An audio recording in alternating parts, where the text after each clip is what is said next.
여러분 안녕하십니까? 환경위해성 평가 강의를 맡은 서지훈입니다. 우리 지난 1강에서는 위해성 평가에서 널리 활용되는 용어에 대해서 정리를 해봤습니다. 다들 기억이 잘 나시는지 모르겠습니다. 오늘 2강부터는 위해성 평가의 주요한 단계에 대해서 학습을 해볼 건데요. 전통적으로 위해성 평가의 단계는 4단계가 있다고 말하고 있습니다. 그러나 모든 것이 그렇다시피 본격적으로 위해성 평가를 하기 전에 뭐 어떤 플랜을 짜고 스코핑을 하고 이런 것들이 상당히 중요하겠죠. 그래서 본격적인 스텝 1에 들어가기 앞서서 플래닝 앤 스코핑이라고 하는 단계가 또 있거든요.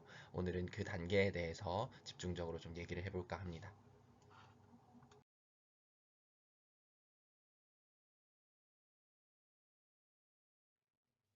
그래서 우리가 계속 공부하고 있는 위해성 평가가 도대체 뭔가에 대해서 다시 한번 리마인드를 좀 해보도록 하죠. 어, 리스크 어세스먼트, 즉 위해성 평가라고 하는 것에는 여러 가지 정의가 있다고 하네요. 그러나 EPA라고 하는 데서는 리스크를 어떻게 규정했다고 합니까? 우리가 부정적인 영향을 받을 수 있는 그런 확률이라고 얘기를 하고 있죠. 뭐 그런 것들이 사람의 건강일 수도 있겠고요. 또는 환경 생태 시스템일 수도 있겠습니다. 그런데 그런 것들이 어디로부터 오느냐라고 맨 마지막 줄에 살펴봤더니 environmental stressor라고 되어 있죠. 우리 스트레서라고 하는 게 뭔지 혹시 감이 오시나요? 스트레스 받는다라는 표현을 우리가 많이 하잖아요. 그렇게 생각을 해봤을 때 스트레서는 뭔가 스트레스 요인 또는 이제 뭐 사람의 건강이나 환경적으로 봤을 때는 악화 요인이라고 생각을 하면 될 것 같습니다. 그래서 그런 환경적인 스트레스 유발 요인, 악화 요인으로부터 우리가 부정적인 영향을 받는 그런 확률, 이 리스크라고 EPA에서는 얘기하고 있다고 하죠. 그런 스트레서에서는 어떤 것들이 있을까요? 보시면 뭐 피지컬, 그러니까 물리적 인자들 또는 뭐 케미컬, 화학적 인자들, 뭐 심지어는 바이올로지컬, 뭐 생물학적 요인들 이런 것들이 전부 다 스트레서가 될 수 있겠고요. 그런 것들이 뭐다 반드시 이제 부정적인 영향을 미치는 것들을 스트레서라고 할 수 있겠다라고 되어 있겠죠. 그러면 우리가 뭐 생각해 볼 건데 피지컬, 케미컬, 여기 바이올로지컬 이렇게 크게 세 가지 부류의 스트레서에 대해서 얘기를 하고 있어요. 물리적인 요인은 혹시 어떤 게 있을까요? 우리 주변에 있는 물리적인 뭐 악화 요인, 스트레스 요인 어떤 게 있을 수 있을까요? 뭐 대표적으로는 그런 게 있을 수 있겠습니다. 요즘에 빛공해 또는 소음공해라고 하는 것들도 사실 굉장히 현대 사회에서 이슈가 많이 되고 있죠. 그런 것들이 바로 물리적 인자들이 될 수 있겠고 또는 굉장히 오늘 날씨가 갑자기 추워졌거든요. 그런 것처럼 뭔가 극한의 뭐 저온 또는 고온 환경 이런 것들 그런 것들이 전부 다 물리적 요인이 될 수 있겠고 케미컬은 우리가 너무 많이 공부를 했잖아요. 뭐 유해 화학 물질들 이런 것들이 전부 다 이제 케미컬이 될 수도 있겠죠. 그리고 바이올로지컬은 뭐 쉽게 말해서는 생물학적 유해인자라고 말할 수도 있겠는데 그런 생물학적 유해인자 중에 대표적으로는 뭐 세균이랄지 또는 곰팡이 그리고 요즘에 가장 이슈인 코비드 19처럼 이제 바이러스 이런 것들도 바이올로지컬 스트레서라고 얘기를 해도 되겠죠. 네, 그렇다시피 우리 주변에는 굉장히 많은 환경 유해인자 즉 스트레서들이 있고 그로부터 뭐 휴먼 헬스 우리의 건강뿐만 아니라 환경 생태 시스템이 굉장히 많은 부정적인 영향을 받고 있죠. 그런 거에 대해서 얼마만큼의 부정적인 영향이 있고 내가 거기에 노출을 될 확률이 얼마인지 뭐 그런 찬스라고 하는 것이 그게 이제 리스크라고 생각을 하시면 되겠습니다. 아까 제가 전통적인 이제 리스크 어세스먼트 단계에는 4단계가 있다고 말을 했는데 여기서는 마치 5단계인 것처럼 얘기를 하는 것 같죠? 근데 여기에 맨 처음에 이제 보시다시피 RA의 개념적인 이제 설명은 굉장히 다양하게 있습니다. 그래서 꼭 4단계가 아니고 이렇게 5가지로 분류를 해볼 수도 있겠고 또 다른 스텝들이 있을 수도 있거든요. 그거는 다음 슬라이드를 통해서 계속 말을 해볼 건데 어쨌든 여기서 말을 하는 거는 첫 번째 단계, 이제 유해성을 확인하는 단계가 되겠고요. 두 번째는 누가 그 부정적인 영향을 받을 것인가 또는 어떻게 받을 것인가를 결정을 또 해보는 그런 것들이 두 번째 단계가 될 수 있겠다라고 되어 있습니다. 그리고 여기서는 이제 또 결국에는 이 리스크를 평가를 하고요. 그 그 다음에 어떤 조치를 내릴 것인지 또 결정을 하는 것이 그 다음 스텝이라고 되어 있네요. 그리고 이제 여러분들이 또는 이제 RA를 진행하는 사람들이 어, 얻어낸 결과물들을 기록을 하고 그것들을 이제 실천하는 것들이 그 다음 단계가 될 수 있겠고, 마지막으로는 저는 이 단계가 제일 중요하다고 생각해요. 어쨌든 RA의 결과물이 나왔을 텐데 그것들을 다양한 이해 관계자들을 통해서 리뷰를 하고 같이 그 다음에 필요하다면 그것들을 계속해서 업데이트 해나가는 과정이 결국에는 가장 중요하다고 생각을 합니다. 왜냐하면 리스크가 예를 들어 뭐 1만큼 있다, 5만큼 있다, 또는 100만큼 있다, 이렇게 평가를 하고 거기서 그치면 안 되겠죠. 결국에는 우리가 어떻게 나아가야 된다고 했습니까? 그 리스크를 가장 이제 최소화하는 방향으로 우리가 나아가야 된다 그랬죠. 그렇기 때문에 내가 평가한 그 리스크가 잘 평가가 되었는지 그런 것들을 다양한 사람들과 함께 리뷰를 해보아야 되겠고, 그 다음에 그 리스크가 일정하지 않을 수도 있어요. 시간의 흐름에 따라 달라질 수도 있고, 뭐 또 다른 사람에게는 또 다른 리스크를 나타낼 수도 있으니까 계속해서 그런 리스크들이 변하는지 이런 것들을 업데이트하고, 그런 과정들이 결국에는 리스크 매니지먼트 또는 리스크 커뮤니케이션의 과정이 되겠죠. 그래서 이 슬라이드에서는 또 이렇게 단계로 나눠볼 수 있겠다고 생각을 하고 있는 것 같습니다.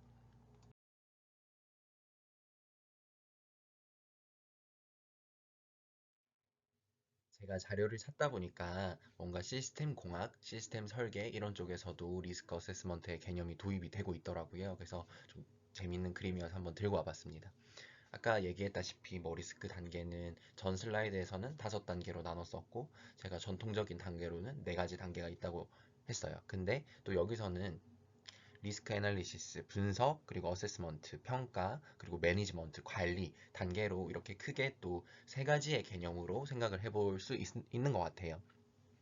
여기 보시면 이제 리스크 분석 단계에서는 주로 이런 뭐 시스템에 대한 정의, 그 다음에 유해 인자에 대한 확인, 그리고 마지막으로는 그 리스크가 얼마 있는지 계산하는 그 단계가 이제 리스크 애널리시스까지의 단계인 거고, 그것들을 내가 수용 가능한 정도의 수준, 어떤 기준치라고 생각을 해볼까요? 그런 기준치랑 뭐 비교를 하는 단계, 이런 것들이 리스크 어세스먼트의 단계가 또 될 수 있겠습니다.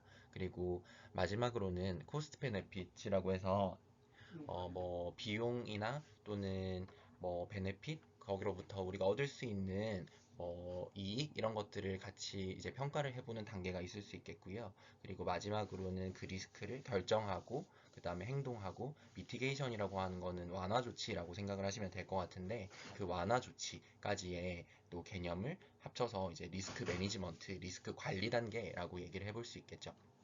그래서 미티게이션이라고 하는 거는 뭐 지금 우리가 가장 널리 알고 있는 완화 조치가 혹시 뭐가 있을까요? 지금 우리가 코로나19 시대에 있잖아요. 그래서 우리가 지금 행하고 있는 미티게이션의 절차는 맞습니다. 사회적 거리두기 이런 것들이 있겠죠. 네, 그런 것들이 이제 코로나에 대한 리스크를 줄이기 위한 어떤 완화 조치 이런 것들이 될 거고, 우리나라는 어, 그래도 코로나 통제가 비교적 잘 되고 있기 때문에 소셜 디스턴싱, 즉 사회적 거리두기 같은 미티게이션의 절차를 이제 하고 있는데, 뭐 중국, 초기의 중국 이런 데처럼 코로나19가 굉장히 빠르게 이제 전파가 됐던 곳에서는 굉장히 강력한 조치인, 혹시 락다운이라고 들어보셨죠? 아주 국가라든지 국경 또는 뭐 이제 도시 간의 이동 이런 것들을 아예 봉쇄하는 조치, 이런 것들이 또 대표적인 미티게이션이 있겠죠. 혹시 코로나19랑 비교를 해보니까 이해가 잘 되셨나요? 네. 그래서 이 단계는 뭐 환경 위해성 평가에 적용이 될 수도 있겠지만 전체적인 어떤 RA의 개념에서 도입될 수 있는 개념이다라고 생각을 하시면 될 것 같습니다.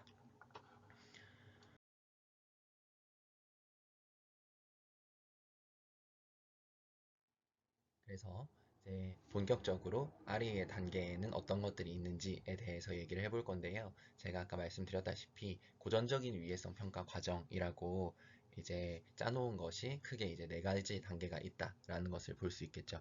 그래서 제가 공부를 할 때도 이 4단계에 맞추어서 공부를 했었고요.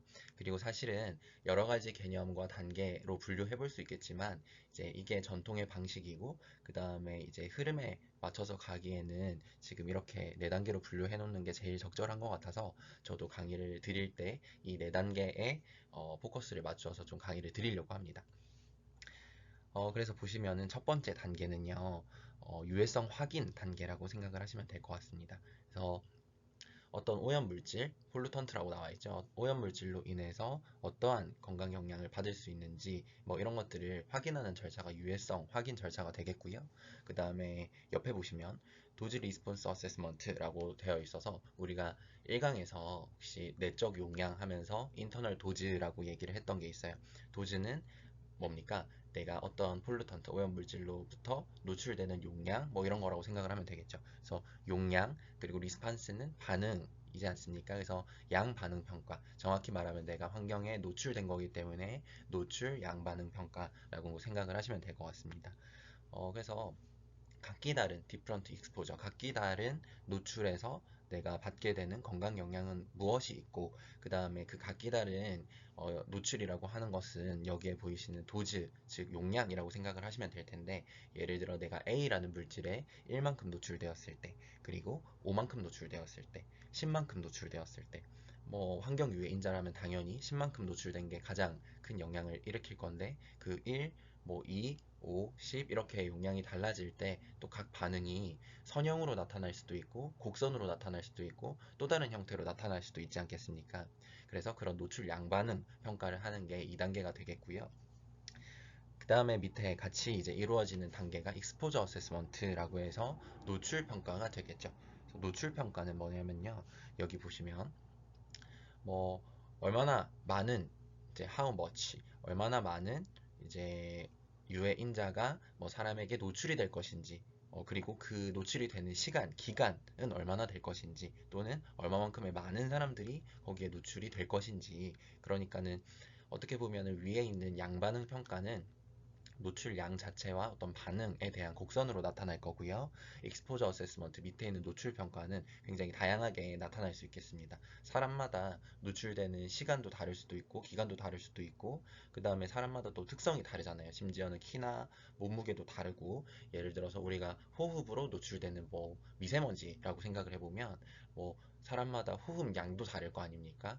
그렇기 때문에 그런 것들도 뭔가 인자로 들어갈 것 같죠. 그렇기 때문에 노출 평가에서는 굉장히 고려를 해야 될 사항이 많은 것 같네요. 그죠? 어쨌든 그 위에 있는 노출 양반응 평가와 밑에 있는 노출 평가를 결과를 합쳐서 최종적으로는 그 리스크를 결정짓는 리스크 캐릭터라이제이션이라고 나와 있죠. 그래서 이제 위해성 확인의 절차가 될 거고요. 그래서 결국에는 리스크가 얼마인지를 최종적으로 계산하는 단계가 될 것 같습니다. 그래서 전통적으로는 EPA에서 제시하고 있는 네 가지 스텝이 있다. 그리고 우리도 이 네 가지 스텝에 맞추어서 공부를 할 것이다. 라고 이해를 하시면 될 것 같습니다.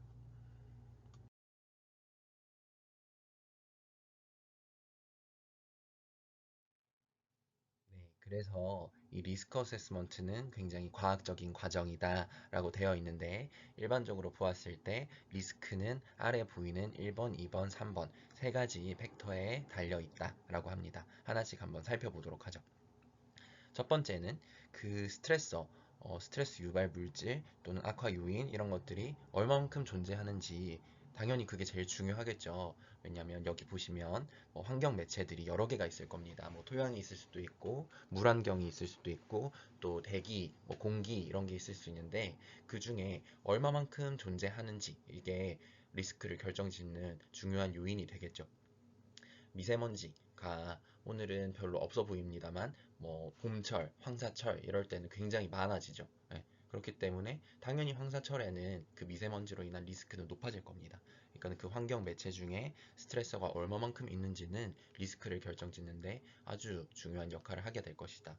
라는 건 당연할 거고 두 번째 우리가 거기에 얼마만큼 노출이 될 것인가 또 굉장히 중요하죠. 네, 그래서 여기서는 그런 사람이나 또는 환경 생태, 리셉터가 뭐 얼만큼 이제 영향을 받을 것인지 여기에 대해서 얘기를 하고 있는데요. 마찬가지로 계속해서 이제 미세먼지 예로 들어보자면 미세먼지의 노출을 줄이기 위해 우리는 어떤 행동을 할 수 있죠? 뭐 실내 같은 경우에서는 공기청정기를 가동할 수도 있겠고요. 그 다음에 실외에서 환경 그 활동을 할 때는 마스크를 착용할 수 있겠습니다. 그런 식으로 우리는 리스크를 줄여 나가는 활동을 하고 있죠. 그렇기 때문에 그 얼마만큼 노출되고 컨택이 되는지 이런 것들이 또 리스크의 중요한 인자가 되겠고, 마지막으로는 떻게 그것들이 뭐 사람의 건강에 작용을 할지 이게 좀 중요할 것 같습니다. 여기 보이시면은 이제 톡시시티라고 해서 독성이라고 나와 있는데, 맞아요. 똑같은 물질이라고 할지언정 뭐 A라는 물질이 여성에게 더 독성을 유발할 수도 있고, 그쵸? 또는 어린이에게 더 독성을 유발할 수도 있고, 그렇기 때문에 얼만큼 영향을 미치는지도 중요하죠. 그렇기 때문에 우리가 지금까지 얘기했던 세 가지 팩터들에 의해서 리스크는 좌우될 수 있다라고 나와 있고, EPA에서는요, 이제 환경 위해성 평가를 크게 두 가지 에어리아, 두 가지 영역으로 나눠봐서 생각을 할 수 있다라고 얘기를 하고 있고, 첫 번째 휴먼 헬스가 있고 두 번째는 에콜로지컬 이렇게 있는데, 우리는 주로 휴먼 헬스, 사람의 건강에 대해서 말씀을 드릴 거다라고 했습니다.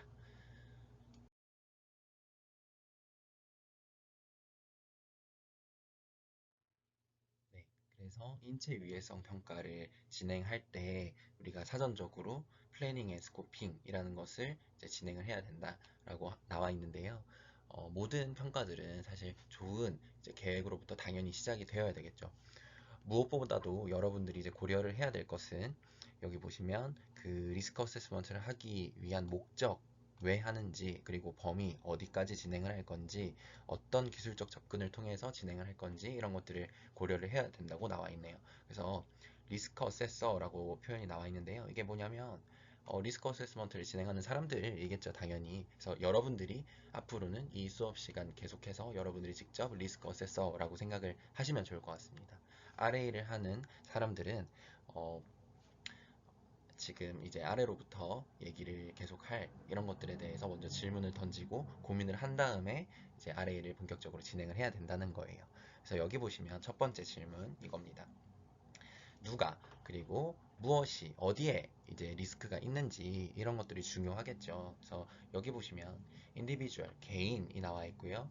general population은 일반 인구 집단을 얘기를 해볼 수 있겠죠. 그래서 개인과 뭔가 집단의 개념은 조금 다르다라는 게 아직은 잘 배우진 않았지만 감이 오시죠? 그 다음에 라이프 스테이지라는 것도 중요하다라고 나와 있는데, 라이프 스테이지는 사람이 이제 어릴 때, 그리고 점점 이제 나이를 먹어가면서 어떤 라이프 스테이지에 우리가 항상 분류가 될 수 있잖아요. 그래서 어린이였던 시절, 뭐 유년기 시절, 그 다음에 또는 뭐 여성의 경우에는 이제 임신을 하고 있는 그런 가정들도 있을 수 있을 것이고, 그 다음에 나중에는 65세 이상 이런 데는 또 노인으로 분류가 되기도 하죠. 그런 라이프 스테이지도 굉장히 중요하고, 그 다음에 파플레이션 서브 그룹이라 그래서 어떤 인구의 서브, 그룹, 하위 그룹 이런 것들이 어떤 게 있는지. 그래서 우리가 지난 시간에 잠깐 얘기를 했었는데,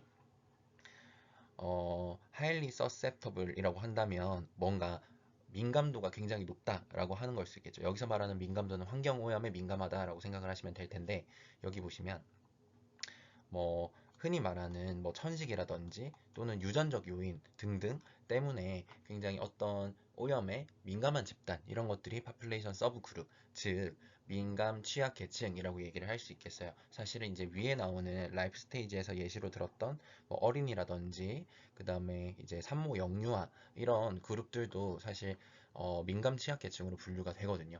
또는 이제 여기서는 어, 천식만 대표적으로 예를 들고 있지만, 어떤 특정 질환에 이미 이완이 된 환자 그룹들, 이런 그룹들도 똑같이 일반 건강한 성인에 비해서는 더 오염에 민감할 거니까 환자 집단들도 이제 민감 취약계층으로 분류를 할 수 있겠죠. 제가 예를 들어드렸던 노인도 마찬가지고요.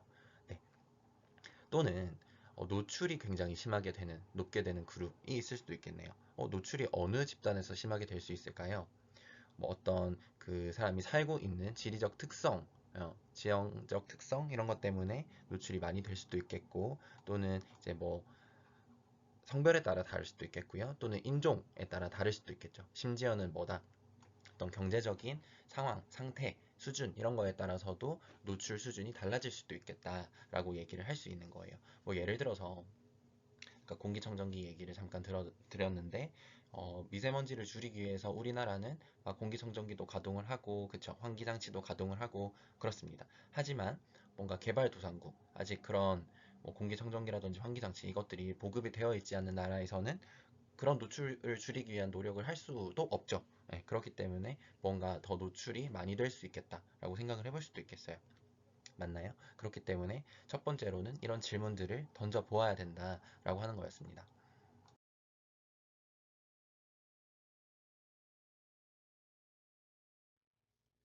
우리가 계속 리스크에 대해서 얘기를 좀 하고 있는데 여러분이 플래닝의 스코핑을 할 때 리스크에 대해서 좀 더 상세하게 고민을 해보아야 된다라고 하는 거예요. 그래서 관점적으로 봤을 때 리스크는요, 사실 이 네 가지를 기억해 두시는 게 굉장히 중요합니다. 그 하자드, 유해성과 리스크, 위해성은 분명한 차이가 있다, 다르다라고 하는 거겠고요. 다음 슬라이드에서 말씀을 드리겠습니다. 두 번째, 모든 유해성, 모든 하자드가 같은 것은 아니다. 노출되는 시간이나 어떤 기간, 뭐 이런 거에 따라서 달라질 수도 있겠다라고 하는 걸 얘기하는 것 같고요. 그 다음에 세 번째는 제로 리스크, 제로 익스포저. 그러니까 리스크가 제로다. 위해성이 제로다. 그리고 노출이 제로다. 라고 하는 거는 사실 임파서블 불가능하다 라고 하는 거예요. 그냥 생각해 봤을 때 리스크를 줄여서 0을 만들 수도 있지 않을까? 내가 아예 노출이 되지 않는다면 제로이지 않을까? 라고 생각을 해볼 수 있겠지만 사실 그렇지 않다 라고 하는 겁니다. 이것도 어떤 그림들을 통해서 얘기를 해보도록 하겠습니다. 마지막으로는 파퓰레이션 리스크, 집단에 대한 리스크와 인디비주얼 리스크, 개인의 리스크는 다르다, 같지 않다라고 하는 겁니다. 그것도 자료를 보면서 얘기를 해보도록 하겠습니다.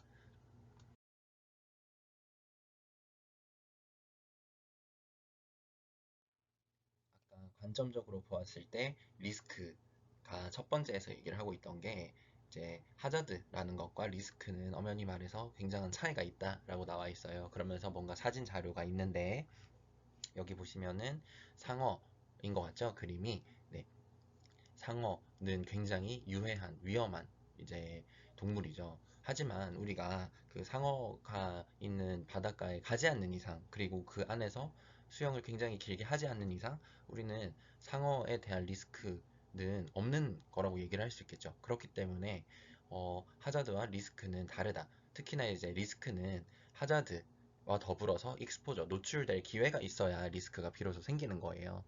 그럼에도 불구하고 사실은 여러분이 실제로 오션, 바닷가에 가서 수영을 하더라도 뭐 상어에게 물리거나 상어에게 상해를 받을 확률은 굉장히 작죠.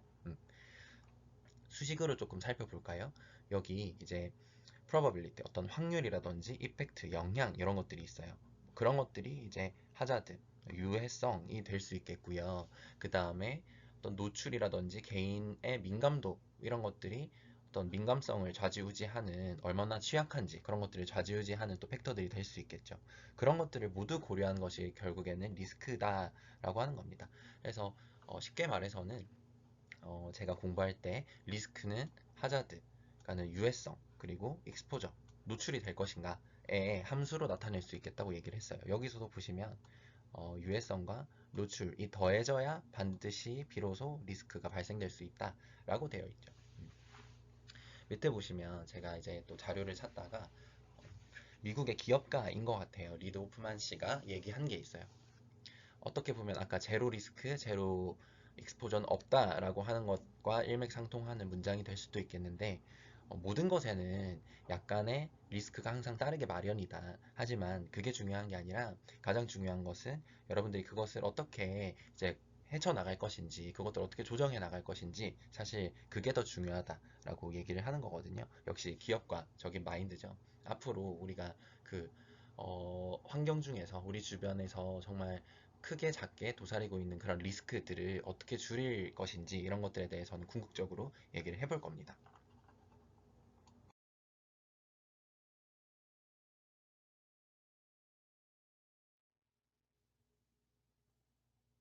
모든 유해성이 같지는 않다라고 아까 얘기를 했었는데 이 그림을 보면서 한번 이해를 해보도록 합시다.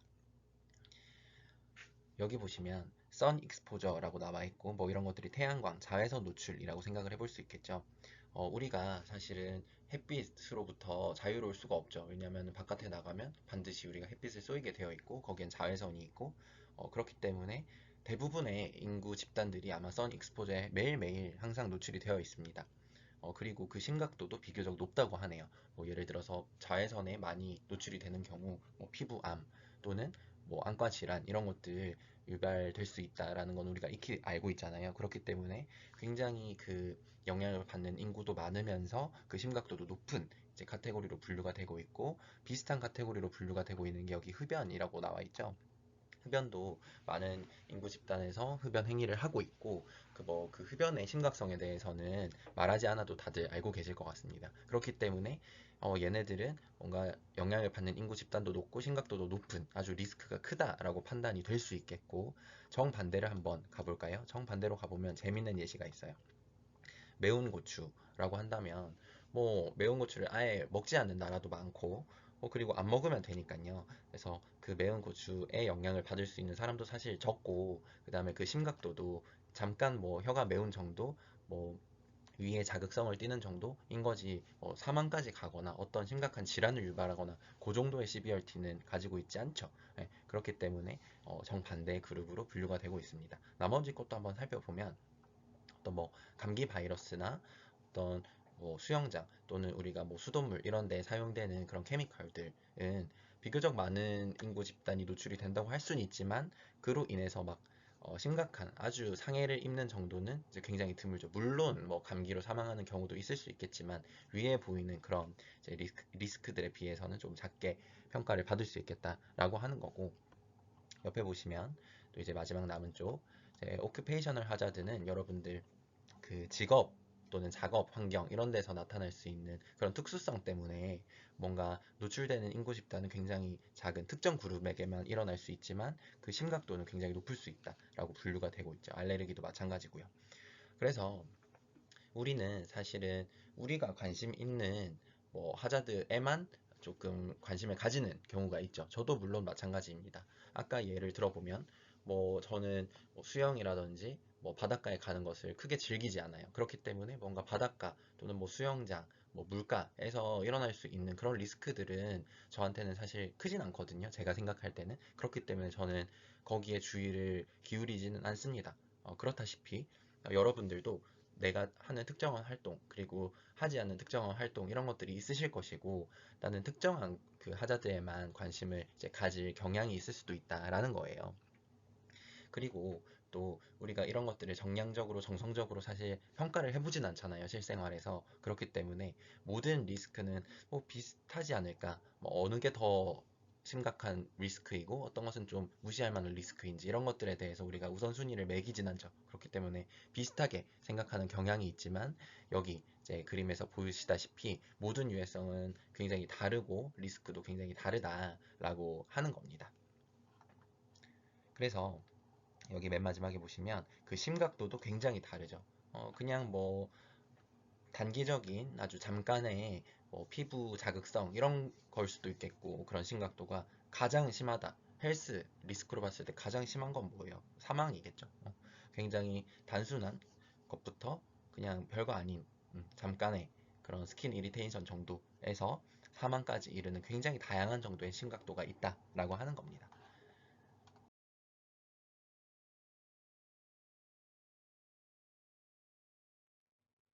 아까 제로 리스크와 제로 익스포저는 기대할 수 없다. 그러니까 불가능하다라고 하는 거 기억이 나시나요? 그게 무슨 말일까요? 이게 왼쪽에 이제 컬러풀한 그림을 한번 봐봅시다. 크로닉 톡시시티, 그래서 만성 독성이라고 나와 있는데 뭐 여러 가지 서브스턴스 물질들이 있어요. 그런 것들이 이제 어디서 발견이 되는지, 어디로부터 오는지, 그리고 걔네들의 뭐 기준치라고 생각을 해보시면 될 텐데, 기준치는 얼마일지. 가장 아래에 있는 게 사실 심각한 정도가 가장 큰 거겠죠. 적게 먹어도 이제 독성이, 만성 독성이 일어난다고 생각을 하시면 될 것 같아요. 위로 갈수록 이제 그 기준치는 점점 높아지지만, 이거 보세요. 맨 위에 보이세요? 워터예요, 워터. 물입니다. 우리 매일매일 물 마시면서 살잖아요. 물을 안 마시는 사람은 없죠. 하지만 걔네들도 일정 수준의 그 만성 독성이 있다는 거예요. 사실은 요 정도 수준으로 먹기에는 불가능하지만, 어쨌든 제로 리스크는 절대 아니라는 거죠. 제로 익스포저도 당연히 아니죠. 물은 반드시 우리가 먹어야 되는 거니까. 그렇게 여기 보시면 그 노출 정도도 다 다를 수 있겠지만, 리스크도 굉장히 다양한 종류가 있고 결코 제로가 될 수는 없겠다라는 얘기예요. 제가 한 10초 정도의 시간을 부여할게요. 이 와인잔에 나와 있는 게 어떤 얘기인지 한번 생각을 해볼까요?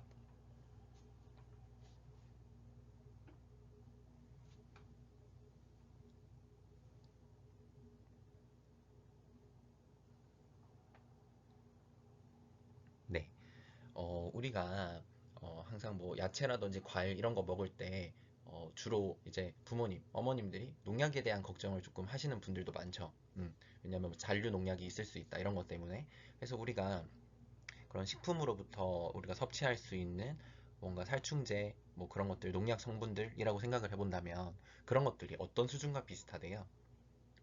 뭐 3개월에 한 번씩 와인을 먹는 그 와인에도 뭔가 독성 물질이 있잖아요. 알코올. 뭐 그것과 먹는 것과 비슷한 거다. 그러니까는 뭐 이제 리스크나 익스포저 이런 것들을 잘 이제 우리가 무게를 재보아야 된다라고 하는 거예요. 여기서 제가 더 말씀을 드리고 싶었던 거는 사실 이제 위에 있는 문장입니다. 어, 내가 리스크를 줄이기 위해서 또는 노출을 줄이기 위해서 했던 것들이 토탈 리스크를 줄이는 건 아니다 라는 거예요. 이게 무슨 얘기일까요? 조금 생각을 해봐야 될 문제인 것 같네요. 당연히 리스크나 익스포저를 줄이기 위해서 했던 것들이 토탈 리스크를 당연히 줄이는 걸 텐데 뭐 어떤 걸 얘기하는 걸까요? 여기서는 이런 것들을 얘기를 하고 있었어요. 예를 들어 계속 농약의 예를 한번 들어볼까요? 과일이나 그 식품, 뭐 야채 이런 것들에 농약이 아주 없을 수는 없겠죠. 사실은 무농약을 하지 않는 이상. 그래서 걔네들을 농약이 잔류하는 것들 이런 거에 대한 걱정 때문에 아예 그 과일이나 뭔가 야채를 섭취하지 않는다라고 생각을 해봅시다. 그러면 내가 농약이나 살충제 이런 것들로 인한 리스크나 익스포저는 아예 제로를 거의 만든 거죠. 그래서 그런 리스크나 익스포저를 리무빙 제거를 했습니다. 그러면 내 건강적으로 봤을 때 토탈 리스크가 줄어들었을까요? 그렇진 않아요. 왜냐면 야채나 과일을 먹는 식습관이 굉장히 건강한 식습관으로 알려져 있잖아요. 그런 행동을 농약이나 살충제를 섭취하지 않기 위해서 아예 없앴다라고 한다면 그 건강식품들을 먹음으로 인해서 내가 받을 수 있는 헬스 베네핏도 줄여버린 거잖아요. 그렇기 때문에 토탈 리스크가 줄어들었다기보다는 오히려 뭐 사망률을 높일 수 있는 그런 행동일 수도 있는 거예요. 이해가 되셨죠? 그리고 또 이런 예도 들고 있더라고요. 예를 들어 원자력 발전소 이런 것들이 사실 폐기물도 많이 발생을 하고 처리도 곤란하고 뭐 그래서 다 처리를 하지 못하면 막 수출하는 경우도 있다고 들었어요. 그리고 한번 예를 들어 사고가 났다고 한다면 굉장히 그 위험이 크죠.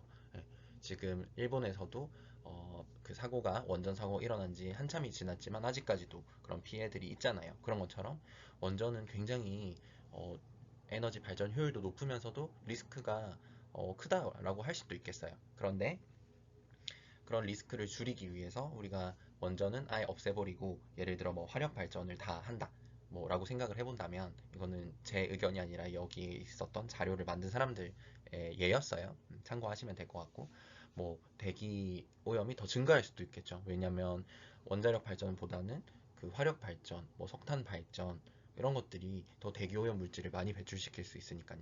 그런 면에서 봤을 때는 뭔가 그 호흡기계 질환을 발생시킬 도시 대기 오염 때문에 위험이 증가하는 거잖아요. 그렇기 때문에 내가 한 가지 리스크와 익스포저를 줄였다 그래서 토탈 리스크가 줄어드는 건 아니다 라고 하는 게 제가 여기에서 말하고 싶었던 그 메인 주제가 될 것 같습니다. 여러분들도 한번 그런 예시를 한번 생각을 해보세요. 내가 리스크나 익스포저를 줄이기 위해서 했던 행동이 뭔가 토탈 리스크를 줄이지 않고 뭔가 더 높일 수 있는 그런 행동들은 없었을까? 이런 것들을 생각해보는 것도 조금 환경 위해성 평가를 공부하시면서 도움이 될 것 같습니다.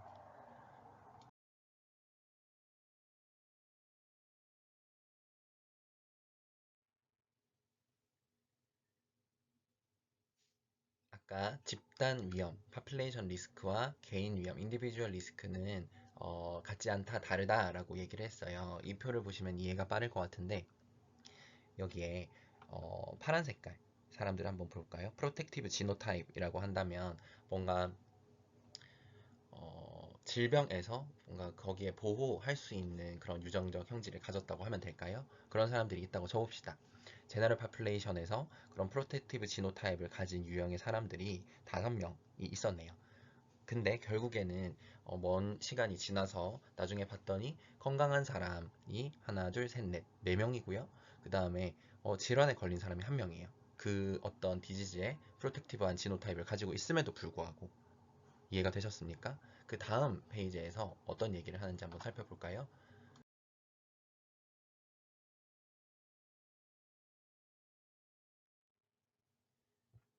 네, 일반 인구 집단에서 5명의 프로텍티브 지노타입이 있었고 결국에 디지즈로 이완된 사람은 한 명 있었어요. 그러면은 여기 보시다시피 뭔가 4배 더 이제 프로텍션 하고 있다라고 생각을 해볼 수 있겠어요. 음. 그런데 이 밑에서 이제 밑에 단락에서 얘기를 하고 있는 거는 그 사실 5명 중에 누가 질환으로 이완될지는 사실 모르는 거잖아요.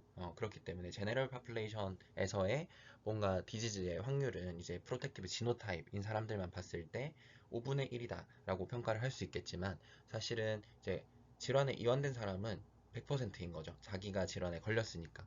쉽게 말해서 그 파퓰레이션 리스크랑 인디비주얼 리스크는 다르기 때문에 좀 면밀하게 평가를 해야 된다라고 하는 거겠고, 여기서 이제 지노타입 이런 것들을 얘기를 언급을 하는 이유는 뭐 이런 개인의 감수성 이런 것들을 결정짓는 것들이 결국에는 유전적인 이런 형질인 거잖아요. 특정 질환에 더 감수성이 높다거나 또는 오히려 여기처럼 프로텍티브 하다거나 뭐 이런 것들이 다 개개별마다 너무 다르고, 우리 인간은 정말 종 다양성도 그 유전적 다양성이 높기 때문에 파퓰레이션 리스크는 어떤 계산된 인구 집단의 이제 리스크이겠지만 그것이 바로 인디비주얼 리스크에 적용될 수는 없다라고 하는 겁니다.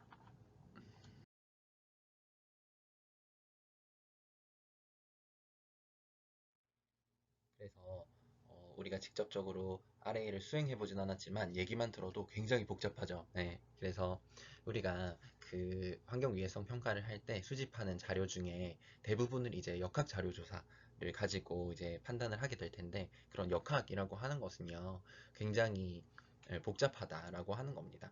뭐 한 가지 이제 여담으로, 저는 이제 보건학을 전공을 했으니까 역학이라고 다른 이제 교수님들한테 소개를 드렸을 때 당연히 이 보건 역학을 생각을 하실 줄 알았어요. 근데 그게 아니라 역학도 하세요? 라고 하시는 거예요. 그래서 저 조금은 합니다라고 했더니 그 뭐 고체 역학, 유체 역학 이런 거를 생각하셨더라고요. 그래서 역학의 종류가 뭐 여러 가지가 있는데 여기서 말하는 거는 어떤 사람의 질환 이런 것들을 연구하는 역학이라고 생각을 하시면 될 것 같습니다. 보시면 지금 우리 인간의 건강에 영향을 미칠 수 있는 것들을 뭔가 이제 예쁜 그림으로 나타냈는데, 뭐 이게 크기가 뭐 리스크가 크다 작다 이런 걸 나타내는 건 아니고 한번 참고만 해보시라는 거예요. 이렇게 많은 것들이 있다. 뭐 대기오염, 뭐 흡연, 그 다음에 세덴터리 라이프 스타일은 뭔가 활동적이지 않고 계속 뭐 누워 있거나 앉아 있거나 이런 거 얘기하는 거예요. 재미있게도 이런 세덴터리 라이프 스타일이 사망률을 높일 수 있다고 하더라고요. 그냥 먹고 눕고, 저도 먹고 눕는 거 요즘에 먹눕이라고 하던데 좋아하긴 하는데, 그런 것들이 전체적으로 이제 건강과 봤을 때는 결코 좋지 않다라는 거기 때문에 여러분도 제 수업을 듣고 나시고 한번 이제 조깅이라든지 활동을 해보시길 바랍니다. 그런 라이프 스타일이 굉장히 안 좋대요. 그리고 옆에 보시면 헤비 드링킹, 저도 술을 가끔씩 먹긴 합니다만 뭔가 과음하는 습관들, 그리고 아까 말했다시피 뭔가 그 과일이나 야채를 먹지 않는 좋지 않은 이제 불균형한 식습관, 밑에 보시면 또 굉장히 작은 것들 뭐 독소부터 시작해서 뭐 아까 말했던 살충제, 라돈, 뭐 심지어는 커피, 선번 아까 이런 것들 다 얘기했었죠. 그리고 옆에 보시면은 뷰티 프로덕트 뭐 그 우리가 생활화학 제품이라고 흔히들 얘기하는데 우리 주변에서 흔히들 쓰는 제품들 이런 것들도 심지어는 다 리스크를 나타낼 수 있는 것들이다. 스트레서다라고 하는 거예요. 우리가 처음에 말했던. 그래서 여기서 얘기를 하고 싶은 거는 우리는 이 중에서 대부분을 하고 있어요. 저도 뭐 지금은 금연을 했지만 예전에 스모킹을 했던 이력도 있고, 그 다음에 저도 막 세던터리 라이프 스타일이라고 말씀을 드렸잖아요. 그리고 대기 오염에 저도 서울에 살고 있는데 수도권 대기 오염에 노출이 되어 있고, 뭐 술도 가끔씩 먹고, 모든 종류의 리스크에 항상 노출이 되어 있고, 다만 그런 것들이 1대1 매칭이 아니라는 거예요. 한 가지 노출이 한 가지 결과물만 내놓는다라고 하는 것이 아니에요.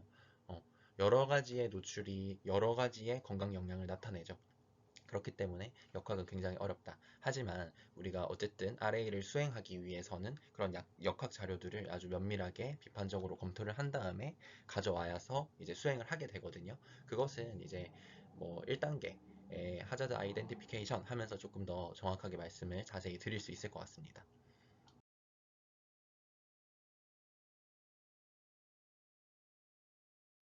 우리가 RA를 하기 위해서 플래닝 앤 스코핑을 해야 된다 그랬는데, 첫 번째 이제 그 플래닝 앤 스코핑에 대한 질문을 이제서야 다 말을 한 겁니다. 굉장히 복잡하죠. 이제 두 번째부터는 조금 더 속도를 한번 내보려고 합니다. 두 번째 우리가 플래닝 앤 스코핑 단계에서 고려를 해야 될 사항은요, 어떤 인바이러먼털 하자드가 있는지예요. 환경 유해 인자 스트레서가 어떤 것들이 있는지, 아까 잠깐 얘기를 했지만 물리적, 뭐 화학적, 생물학적 요인들 있을 수 있다 그랬어요. 여기서는 이제 케미컬을 예로 들고 있는데, 뭔가 단일 케미컬일 수도 있고 여러 가지 케미컬일 수도 있고, 심지어는 걔네들이 누적되는 이제 리스크를 가지고 있을 수도 있죠. 그럼 여러 가지 유형의 유해 화학 물질들, 그 다음에 방사선, 방사능, 그 다음에 피지컬, 뭐 물리학적 인자들, 아까 얘기했다시피 히트, 고온 또는 아주 극한의 저온, 또는 뭐 소음, 빛 이런 것들도 있을 수 있고, 여기서는 더스트를 사실 이제 물리학적 인자로 분류를 한 이유는 얘네들이 입자상 물질로 본 거예요. 예, 공기 역학적 특정을 그 공기 역학적 이제 크기를 가지고 있는 그런 물리적 인자로 본 건데, 사실은 이 더스트는 피지컬에 해당될 수도 있고요, 케미컬에 해당될 수도 있어요. 왜냐하면 그 더스트들이 먼지 입자 자체로 봤을 때는 이제 피지컬이지만, 걔네들 안에 들어있는 물질들이 뭐 중금속, 그 다음에 탄소 성분들 여러 가지가 들어있을 수 있거든요. 그렇기 때문에 그런 구조적인 걸로 봤을 때는 케미컬로 분류가 될 수도 있겠죠. 그리고 밑에는 이제 미생물 얘기를 했었던 거고, 또 다른 이제 인바이러먼트 하자드는 어떤 그 건강 영양학적 특성들, 뭐 그런 것들이 있을 수 있고, 뭐 사회 경제적 특성들 이런 것들도 심지어 이제 인바이러먼트 하자드로 분류가 되고 있다고 합니다. 그래서 예로 들면은 사회 경제적인 게 왜 인바이러먼털 하자드와 연관이 있을까 생각을 해보면, 옆에 보시면 그 헬스케어, 뭐 의료기관이라고 쉽게 생각을 해보시면 될 텐데, 의료기관의 접근성 이런 것들이 사실 사회 경제적 그 상태에 따라서 많이 좌지우지 되잖아요. 그렇죠? 네, 그런 것들도 다 인바이러먼털 하자드다라고 할 수 있겠습니다.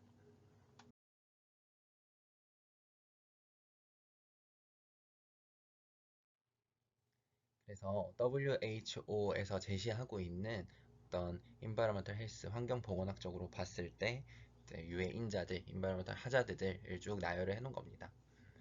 저는 사실 대기질을 전공을 했는데요, 공기질을 전공을 했거든요. 여기 보시면 indoor and outdoor라고 나와 있고, 실내 공기질 또는 이제 외부의 대기 오염 공기질이 아주 첫 번째로 이제 꼽혀 있네요. 맞습니다. 자료를 봤을 때 이 에어 폴루션, 이 사망에 기여하는 게 탑 10 안에 들거든요. 굉장히 유해한 거라는 겁니다. 그래서 현대인들이 많이 관심을 가지고 있고 여전히 이슈이기도 하죠. 그리고 두 번째로는 비교적 이제 개발도상국에 해당되는 얘기일 수도 있는데, 적절하지 못한 이제 수질 또는 위생 환경들, 이런 것들이 또 인바이러먼트 하자드다라고 얘기를 하고 있고, 케미컬도 요즘에 사실 주목할 만하죠. 왜냐면 이 우리가 좀 더 편리한 삶, 쾌적한 삶을 살기 위해서 굉장히 다양한 종류의 케미컬들을 사용하고 있어요. 아까 말씀드렸듯이 생활화학 제품이라고 할 수 있는데요. 제가 그 학부생들 강의할 때 과제로 이런 것들을 종종 내곤 합니다.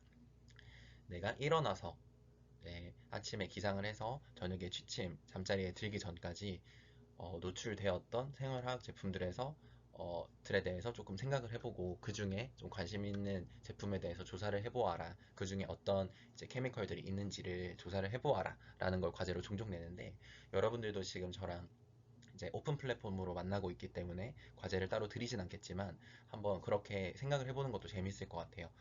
샴푸일 수도 있겠고요. 샴푸 대부분 매일 사용하시잖아요. 또는 그 화장품일 수도 있겠고, 화장품도 다양한 종류가 있죠. 뭐 기초 제품도 있을 수 있고, 또는 생조 제품도 있을 수 있고, 뭐 그런 데는 중금속도 들어있을 수도 있고, 그쵸? 뭐 그런 것들.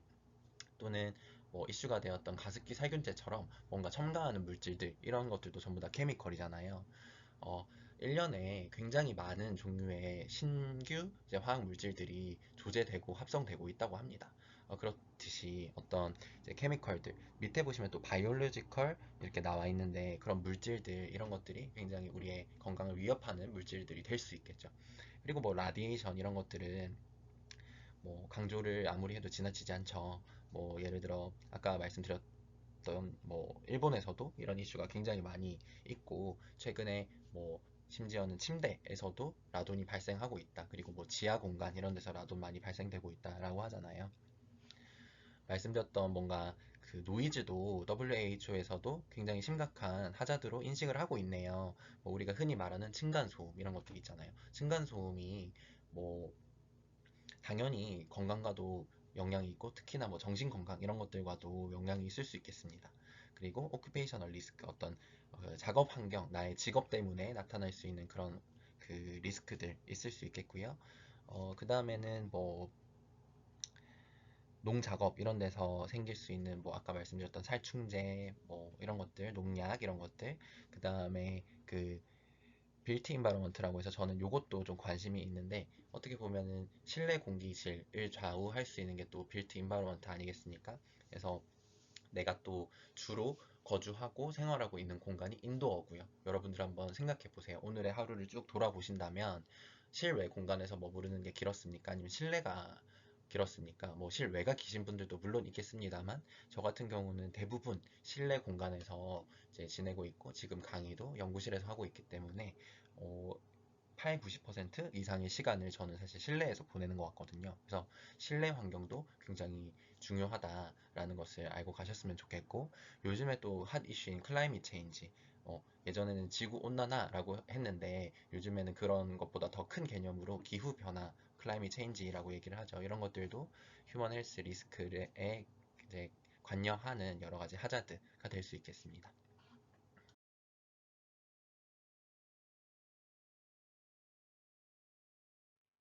그러면 아까 얘기했던 그런 여러 가지 종류의 인바이러먼털 하자드가 어디로부터 올 것인지 이것도 중요하다고 합니다. 지금 보시면 뭐 한 번씩 다 들어보셨을 거예요. 포인트 소스, 난 포인트 소스. 그러니까는 뭐 점 오염원 또는 비점 오염원 뿐만 아니라 뭐 자연적인 요인이 있을 수도 있겠죠. 그렇기 때문에 그런 우리 환경 유해 인자들이 어디로부터 오는지도 우리가 먼저 사전적으로 고려를 해봐야 된다라고 하는 거예요.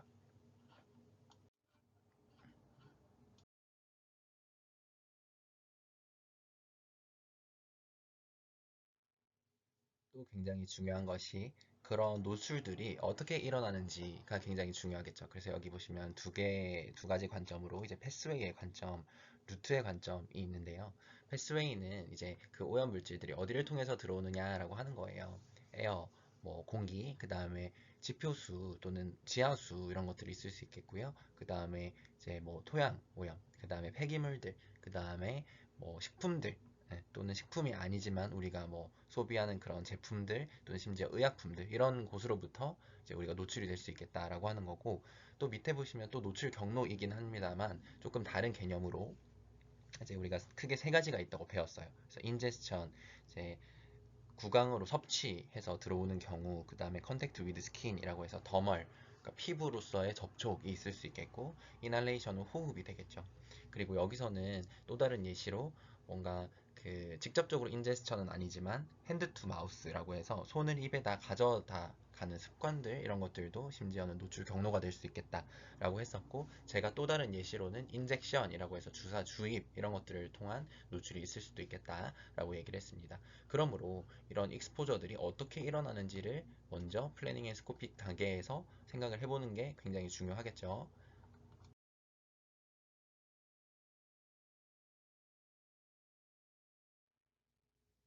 그리고 우리 인체가 어떻게 그 인바이러먼트 하자드에 반응을 할 것인지 이런 것들이 또 굉장히 중요할 텐데 그런 것들은 연령이나 뭐 인종, 성별, 여러 가지 유전적 형질에 의해서 달라질 수 있다고 말씀을 드렸어요. 그래서 살펴보시면 크게 이제 네 가지가 있습니다.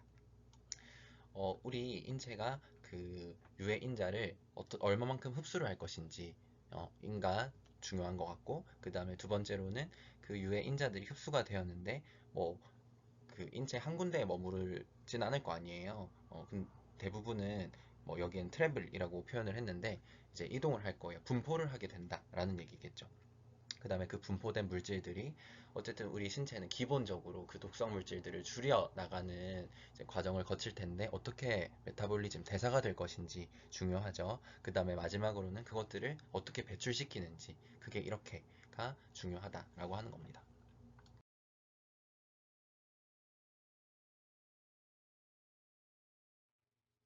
그리고 그 유해성에 대해서는 스텝 1 하자드 아이덴티피케이션에서 더 이제 상세하게 평가를 할 거지만 러프하게 대략적으로라도 내가 관심 있게 이제 지금 진행을 하려는 RA 관련된 그 물질들이 어떠한 건강 영향이 있는지를 사전적으로 살펴봐야 되겠죠. 어떤 바람을 유발할 수도 있겠고, 그다음에 심장병, 뭐 간과 관련된 질환, 뭐 신경계 질환, 여러 가지 질환과 연관이 있을 수 있겠죠. 그래서 내가 보고자 하는 영향이 뭔지 이런 것들을 플래닝 앤 스코핑 단계에서 이제 범위를 설정을 해야 된다라고 하는 겁니다.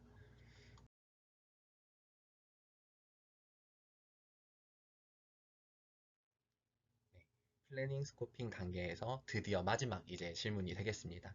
뭐 그런 것들이 얼마만큼 길게 작용을 할 것인지, 언제 작용을 할 것인지인데 혹시 똑같은 시간적인 개념이긴 합니다만 여기 how long의 개념이랑 타이밍의 차이를 혹시 아시겠나요?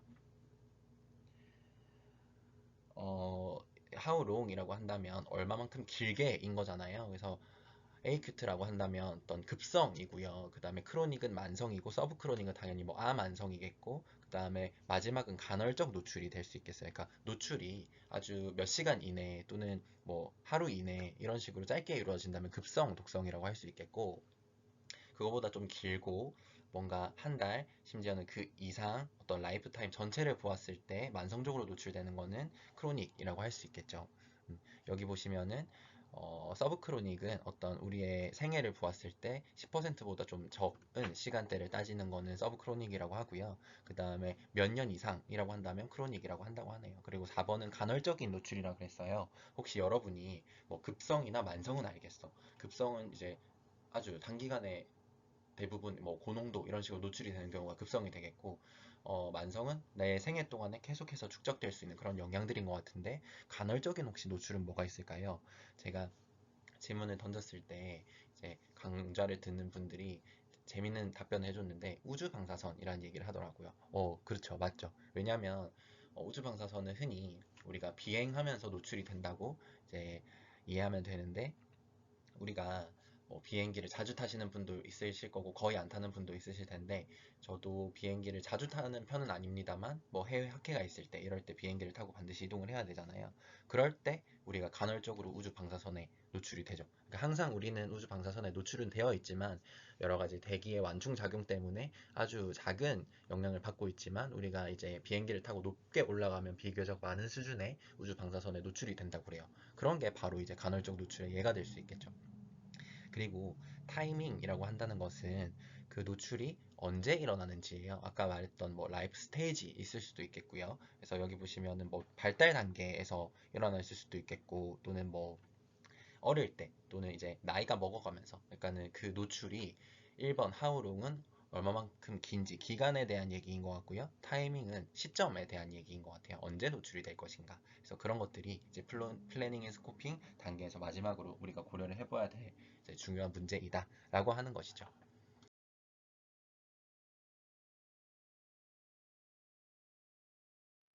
그래서 오늘은 이제 RA 위해성 평가의 본격적인 단계에 앞서서 우리가 리스크 어세서 우리 리스크 어세스먼트를 진행하는 사람들이라고 생각을 했을 때 반드시 우리가 짚어보고 넘어가야 할 플래닝 앤 스코핑 단계의 7가지를 살펴보았습니다. 그럼 다음 시간에는요, 본격적인 첫 번째 단계, 유해성 확인 단계에 대해서 공부를 해보도록 하겠습니다. 여러분들 지금 제가 강의하고 있는 시점이 여름에서 이제 가을로 넘어가는 시점인데 굉장히 일교차도 크고 쌀쌀한 날씨도 이어지고 있고 여전히 이제 코로나 발생도 많으니까 개인 건강에 유의하시고 건강한 모습으로 또 3강에서 만나 뵙는 걸로 하겠습니다. 오늘 수고 많으셨습니다.